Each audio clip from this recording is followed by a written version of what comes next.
इन लोगों को कोई तो एक लिक्विड भी मिलता है, वही म्यूटेंट जेल गिर जाता है स्नेक के ऊपर और उसका म्यूटेशन वही स्टार्ट हो जाता है। और हमारे लॉन्डे लोगों को अभी क्रैंक से नहीं बल्कि उस मॉन्स्टर से भी लड़ना पड़ेगा। लास्ट में वो रेड किंग का एक गुलाम बन जाते हैं, मतलब सोल्जर। ये एक गंदा सा क्रिएचर बन जाता है, एक स्पाइडर। ये सारा प्लान श्रेडर का था।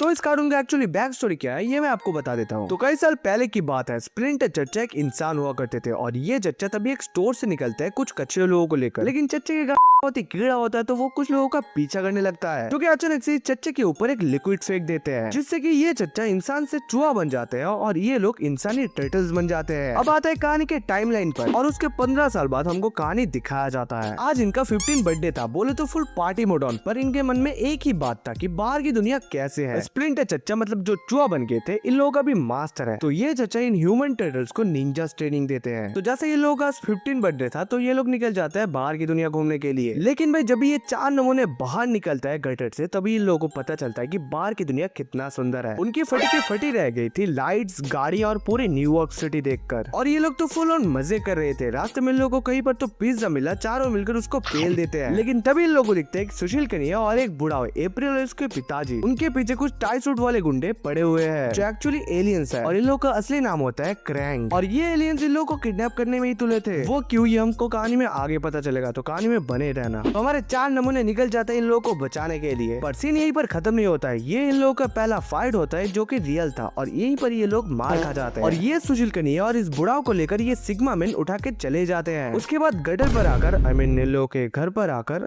ये 4 नमूने अपने मास्टर को सब कुछ बात बता डालते हैं। चच्चा बोलता है कि भाई टीम में एक लीडर होना तो चाहिए और ये लोग लीडर में चुनते हैं लियोनार्डो को। रफाल का तो थोड़ा दिमाग हिल जाता है, लेकिन मास्टर का बात तो सुनना ही पड़ेगा। तो लियो निकल जाता है अपनी टीम को लेकर इन लोगों को बचाने के लिए। और लास्ट में ये लोग फिर से उसी वैन को ढूंढ लेते हैं और इन लोगों को कोई तो एक लिक्विड भी मिलता है। उसके बाद हम देखते हैं कि तो जो लिक्विड अभी इन लोगों को मिला है उससे एक्चुअली ये जब छोटे थे तब म्यूटेंट हो गए थे, मतलब ये लोग इंसानी कछुए बन गए थे। और इसका यही मतलब निकलता है कि क्रैंक लोग इसी म्यूटेशन के पीछे छुपे हुए हैं। ये डिसाइड करता है कि वो लोग इसी जेल की मदद से अप्रैल के बाप को ढूंढेंगे। और इसी बीच इन 4 नमूनों को एक बंदा मिलता है जिसका नाम होता है स्नेक, जो क्रैंक लोगों के लिए काम करता है। टर्टल्स उससे पूछताछ करते हैं और उसकी गुद्दी तोड़ने वाले होते हैं। और ये बंदा डर के मारे में सब कुछ बता देता है कि अप्रैल के बाप को किस जगह पर रखा गया है। लेकिन उसके कुछ ही देर बाद ये बंदा इन लोगों को चकमा देकर यहाँ से भाग जाता है। लेकिन हमारे कछुए लोग उतना भी बेवकूफ नहीं है, ये लोग ऐसा ही प्लान बनाते हैं। बुरा हुआ वो हमारे हाथ से निकल गया। वैसे तुम लीडर अच्छे हो।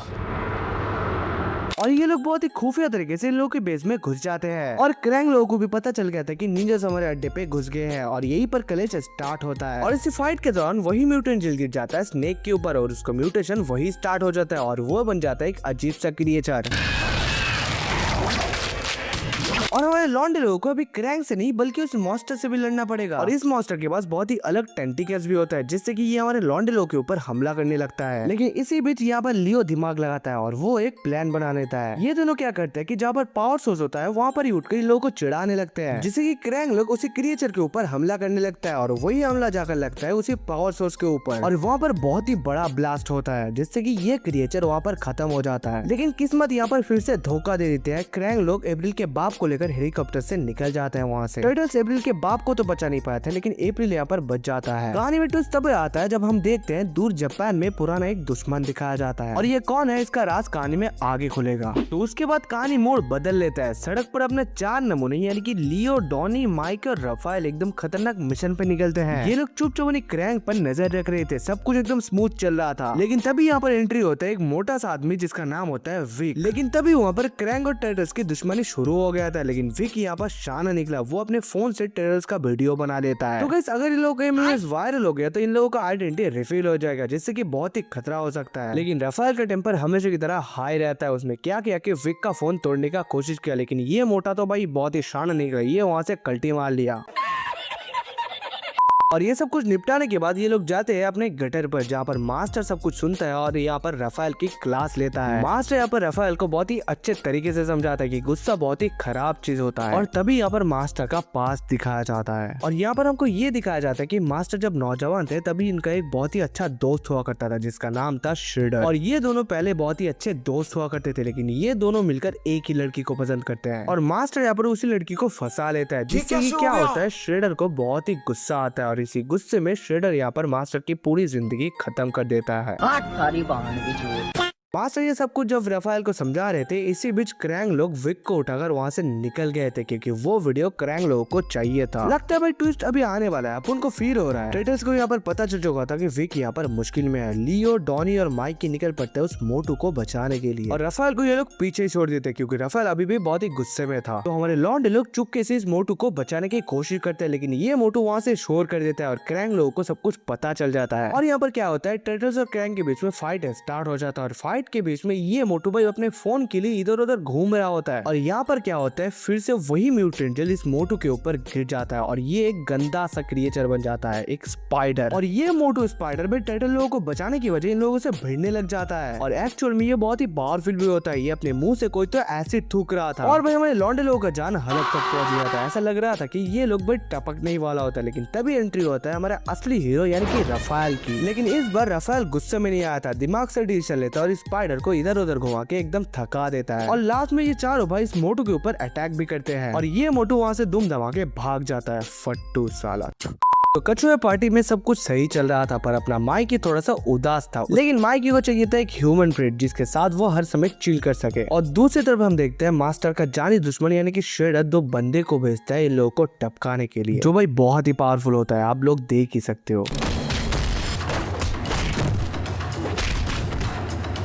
और उसके अगले ही दिन माइकी के यहाँ पर सोशल मीडिया पे एक तो फ्रेंड रिक्वेस्ट आया था ब्रैडफोर्ड नाम का, लेकिन ये कोई नॉर्मल बंदा नहीं, ये श्रेडर का भेजा हो वही बंदा है। माइकी यहाँ पर उसका बहुत ही बड़ा फैन बन जाता है और ये लोग बहुत ही गहरे दोस्त भी बन जाते हैं। और यहाँ पर माइकी को देखकर ये बंदा डरता नहीं है, बल्कि बोलते हैं अरे तू तो मेरा भाई है, दोनों एक साथ घूमते हैं, ट्रेनिंग करते हैं और सेल्फी खींचते हैं। लेकिन माइकी को क्या मालूम था कि क्रिस ब्रैडफोर्ड मतलब ये बंदा कोई दूध का धुला हुआ नहीं है, बल्कि ये श्रेडर का सबसे बड़ा खास आदमी है। और तभी यहाँ पर मास्टर को सब कुछ पता चल जाता है। और एक बार रात में ब्रैडफोर्ड माइकी को मिलने को बुलाता है और माइकी को उसी समय ब्रैडफोर्ड पकड़ लेता है। और हमारे लॉन्डे लोगों को भी सब कुछ पता चल गया था, तो ये लोग बचाने आते हैं अपने भाई को और हमारे लॉन्डे लोग माइकी को कुछ न कुछ करके बचा लेते हैं। और अब शुरू होता है असली तमाशा। एक तरफ था हमारे 4 नमूने और दूसरी तरफ था ये जियान और ये डंडी जैसा बंदा।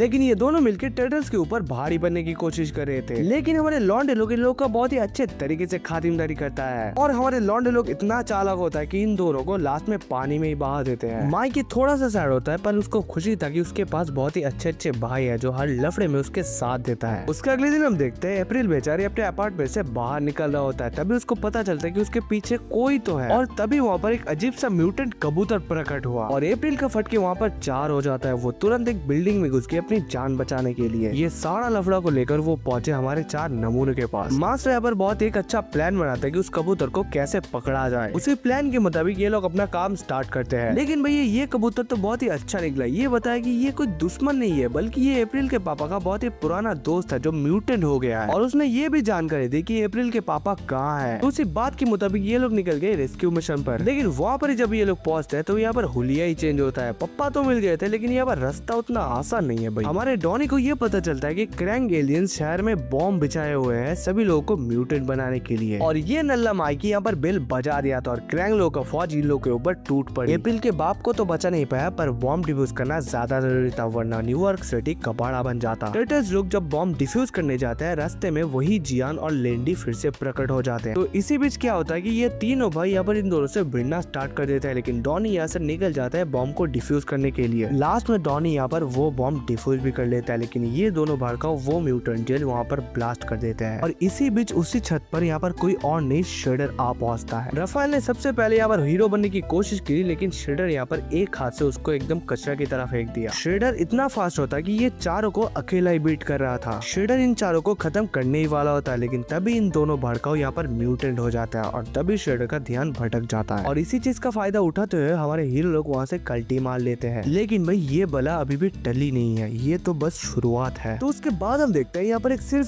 साइंटिस्ट की जिसका नाम होता है डॉक्टर सैल को। ये बंदा म्यूटेंट जेल के साथ कुछ तो घपला कर रहा था कि तभी यहाँ पर कुछ धमाका होता है। यहाँ पर धमाका होने के बाद सैल्को का हुलिया पूरा बदल गया, लेकिन मरा नहीं भाई, उल्टा उसको कुछ अजीब सा पावर मिल गया। अब वो न्यूयॉर्क सिटी का हर एक चूहे को अपने उंगलियों से नचा सकता है। यही से शुरू होती है असली खतरा। दूसरी तरफ हम देखते हैं अपने 4 नमूने लियो, राफेल, डॉनी और माइकी मास्टर स्प्लिंटर के साथ एकदम जम के प्रैक्टिस कर रहे थे। और ये लोग इतना माहिर हो गए थे कि ये लोग मास्टर को भी टक्कर दे पा रहे थे। लेकिन बाहर यहाँ पर ट्रूओ का राज चल रहा था और अप्रैल भी यहाँ पर बाहर फंस जाता है। लेकिन हमारे हीरो लोग कुछ भी करके अप्रैल को बचा लेते हैं। अब देखो मास्टर स्प्लिंटर भी आखिर में एक चूहा ही है और डॉक्टर फैल्को ने अपने पावर से मास्टर को भटकाने की कोशिश किया और तभी मास्टर को अजीब अजीब आवाज सुनाई देने लगी और देखते ही देखते मास्टर स्प्लिंटर नहीं रहे। लास्ट में वो रैट किंग का एक गुलाम बन जाते हैं, मतलब सोल्जर। हमारे चारों भाई पहुंच गए गटर में डॉक्टर फैल्को की वाट लगाने के लिए, पर रास्ते में हजारों चूहे उन पर अटैक कर देते हैं। वो लोग इस मुसीबत से जैसे तैसे करके बच जाते हैं। डॉक्टर फैल्को के अड्डे पर पहुंचने पर वो लोग क्या देखते हैं, सामने कोई और नहीं बल्कि मास्टर खड़े हैं। फिर भाई यहाँ पर टर्टल्स वर्सेस मास्टर की फाइट शुरू हुई। मास्टर ने इन चारों को ऐसा धोया ये लोग बौखला गए यार। इन्हें मालूम पड़ा कि मास्टर के पास कितना पावर है। जब कुछ काम नहीं हो रहा था इन लोगों से, लियो ने दिमाग चलाया और उसने मास्टर को इमोशनल ब्लैकमेल करना शुरू किया। पुरानी बातें याद दिलाई मास्टर को। मास्टर का दिमाग थोड़ा ठीक हुआ, उन्हें सब याद आ गया। डॉक्टर फैल्को की ऐसे तैसे कर दिए। डॉक्टर फैल्को वहाँ पर ढेर हो गए थे। लेकिन भाई कहानी यहाँ पर खत्म नहीं होता है। वही डब्बा एलियन यानी कि हमारे क्रैंग लोग पूरे दुनिया को कबाड़ा बनाने के लिए एक मास्टर प्लान बना चुके थे। उसके पिछले एपिसोड में अप्रैल को एक ट्रांसमीटर मिला था। डॉनी ने उस ट्रांसमीटर को ब्रेक करके सब कुछ पता लग लिया था कि क्रैंग लोग क्या करने वाले हैं। तो हमारे लॉन्डे लोग यहाँ पर अपनी न्यू वेपन और न्यू सूट लेकर उन लोगों के गुद्दे चटकाने के लिए निकलते हैं। लेकिन असली लफड़ा तब शुरू होता है जब हमको पता चलता है कि ये सारा प्लान श्रेडर का था। और इसी बीच बेचारी भोली वाली अप्रैल को फंसा के उसका बाप उसको भैला फुसला के दुश्मनों के हवाले कर देते हैं। और अप्रैल का बाप भी यहाँ पर श्रेडर के कंट्रोल में था। इधर जब मास्टर स्प्लिंटर को खबर मिलता है कि उसका पुराना दुश्मन यानी कि श्रेडर शहर में रोला जमा रहा है, तो मास्टर भी निकल पड़ते हैं अप्रैल को बचाने के लिए। और रास्ते में भाई ये दोनों मिले जो पहले म्यूटेंट हो गए थे और मास्टर ने कुछ ऐसा किया उनके साथ।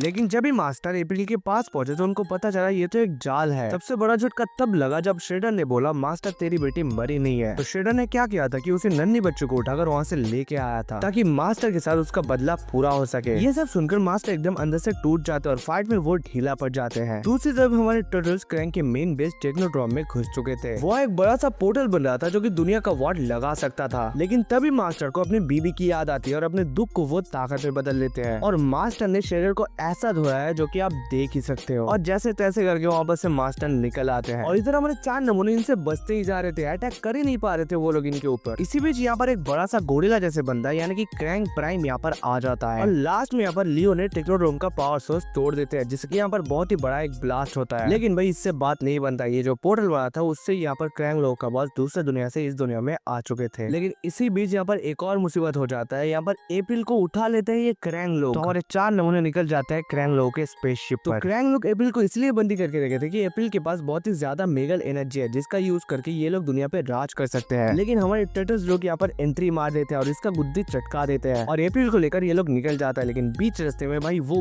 बड़ा सा क्रैंक यहाँ पर आ जाता है। लेकिन लियो का यहाँ पर बलिदान देना जरूरी होता है। लियो ने यहाँ पर सभी लोगों को बाहर भेजकर यहाँ पर खुद ही कैद हो जाता है और यहाँ पर क्रैंक लोग और उनका स्पेसशिप पूरी तरह खत्म हो जाता है। लेकिन भाई हमारा लियो यहाँ पर बच जाता है और ये लोग खुशी खुशी यहाँ पर दुनिया को बचा लेते हैं। तो भाई यहाँ पर कहानी खत्म नहीं होता है निंजा टर्टल्स का, बस ये फर्स्ट सीजन था। अगर आप लोग इस वीडियो का नेक्स्ट पार्ट चाहते हो तो वीडियो में हल्ला मचा दो, मैं नेक्स्ट पार्ट लाने की जरूर कोशिश करूंगा। तो गाइस अगर आप लोग चाहते हो कि अपने चाइल्डहुड का कार्टून एक्सप्लेनेशन इस टाइप से देखना तो आप मेरे इन दोनों वीडियो को चेक कर सकते हो और सब्सक्राइब करना मत भूलना। Bye bye.